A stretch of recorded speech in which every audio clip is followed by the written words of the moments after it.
أولا يرون أنهم يفتنون في كل عام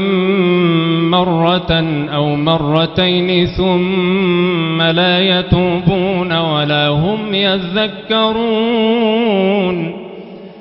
وإذا ما أنزلت سورة نظر بعضهم إلى بعض هل يريكم من أحد ثم انصرفوا صرف الله قلوبهم بأنهم قوم لا يفقهون لقد جاءكم رسول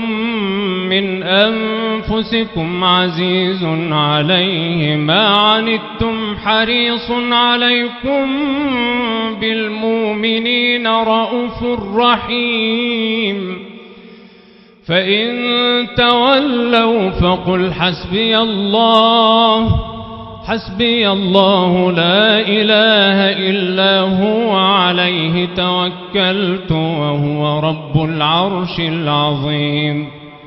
حسبي الله لا إله إلا هو عليه توكلت وهو رب العرش العظيم.